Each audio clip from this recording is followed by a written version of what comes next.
Ô. Trời mà chuyện mơ lẹ mà rồi biết rồi.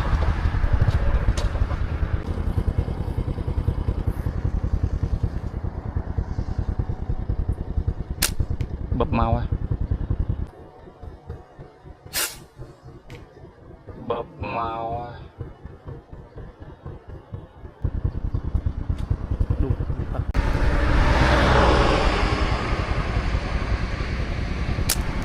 Màu á. Màu á. Yeah.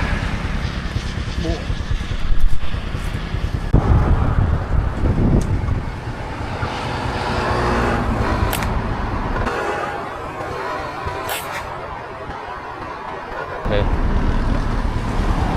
Em. Ok.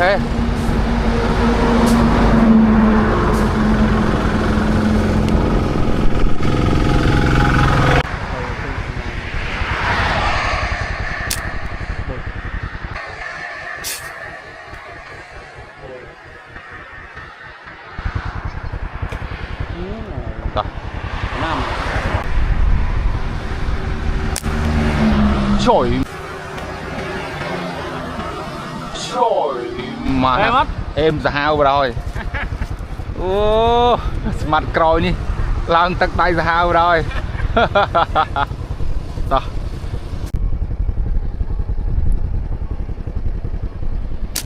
Bụi. Yeah. Bụi. Yeah.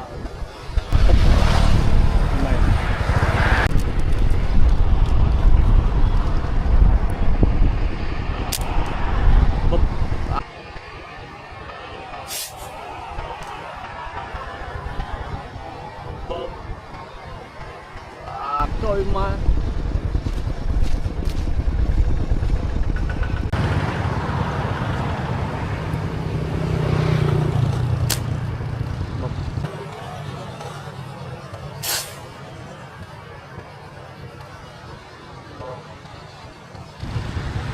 ô, có lọt xa đây.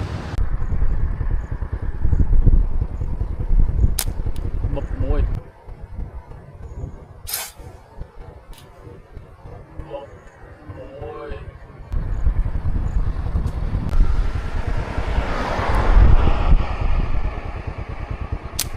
Màu á. Màu á. Đâu á.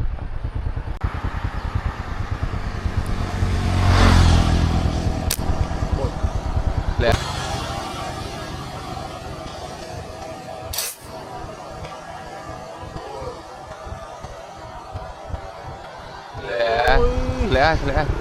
Lẹ bạn.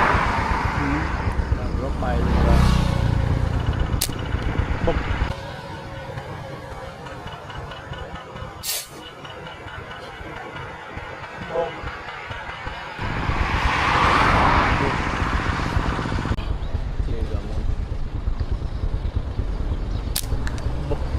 Tôi mà nói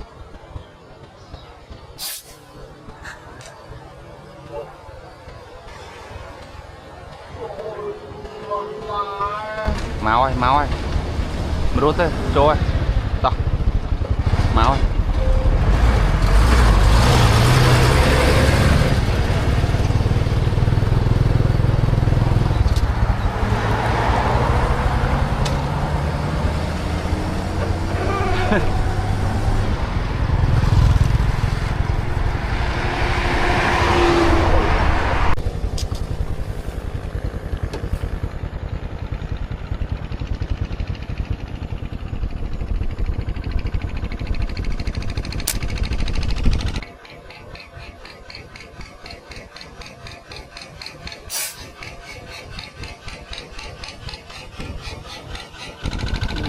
rồi mà.